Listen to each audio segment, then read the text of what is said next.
कि बिहार जो है गलत हाथों में चला गया है। हम तो सवाल पूछ रहे हैं, जंगल राज का महाराजा कौन है? महाजंगल राज का महाराजा कौन है भाई?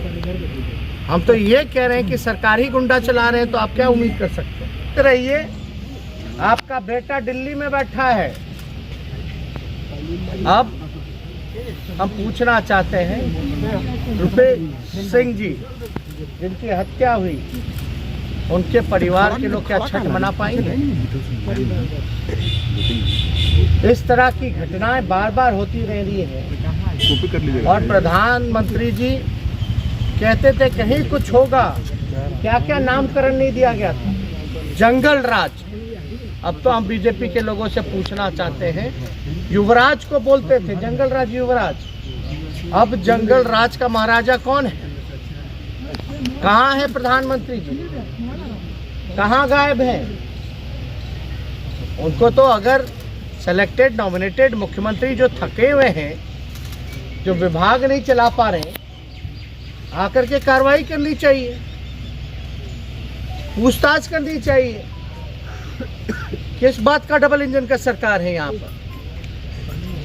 इसलिए हम लोग लगातार इस मुद्दे को हम लोग जनता के बीच रखते रहे हैं, और यही एक बड़ा कारण है जिसके वजह से मौजूदा जो सरकार है नीतीश कुमार जी की, बीजेपी की, वो विधानसभा सत्र चाहते ही नहीं है।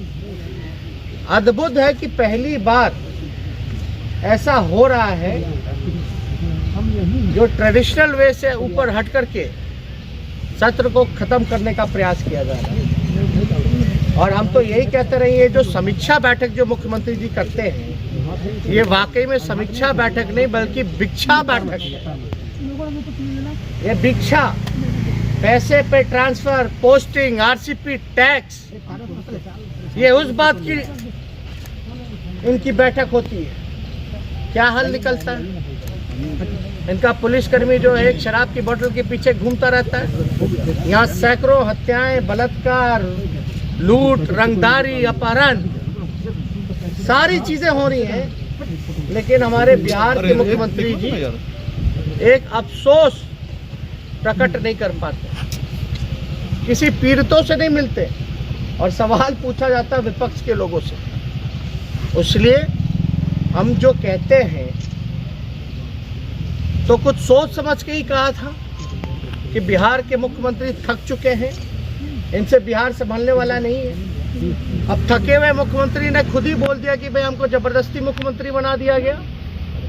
जिसको जबरदस्ती मुख्यमंत्री बना दिया जाएगा वो तो अपना पल्ला झाड़ेगा।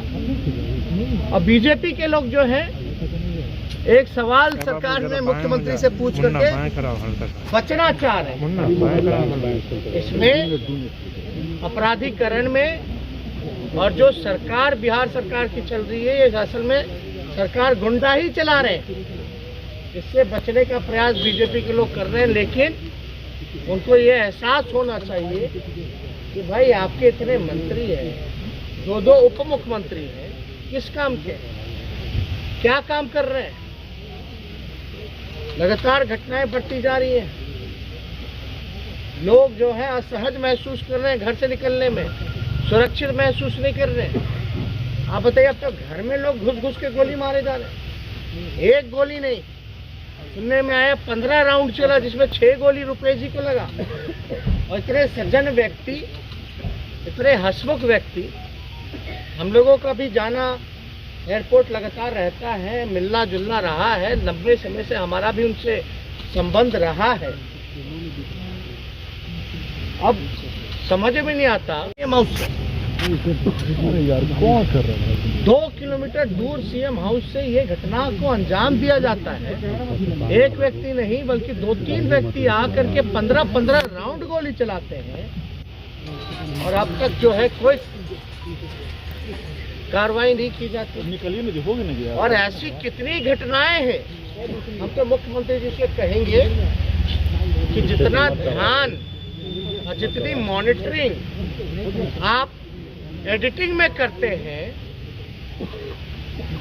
कि बिहार में अपराध का न्यूज ना सामने आए, बिहार में बलात्कार और भ्रष्टाचार का मामला सामने ना आए, अगर उतनी ही एडिटिंग और मॉनिटरिंग अगर आप ईमानदारी से क्राइम को रोकने में लगाते तो शायद ये नौबत नहीं। इसलिए हम बार बार कह रहे हैं कि मुख्यमंत्री जी से, नीतीश कुमार जी से अब बिहार संभालने वाला नहीं है।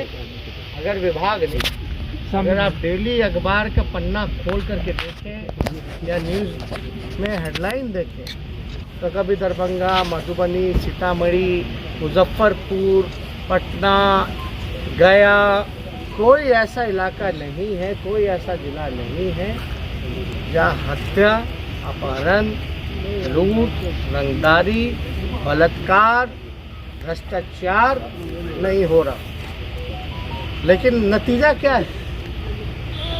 अपराधी पकड़े क्यों नहीं जाते? भ्रष्टाचारी पकड़े क्यों नहीं जाते? नीतीश कुमार जी के राज में भय क्यों खत्म हो गया है? ये अपराधियों का तांडव हो रहा है पूरे बिहार में। तो इसमें तो जवाबदेही माननीय मुख्यमंत्री जी के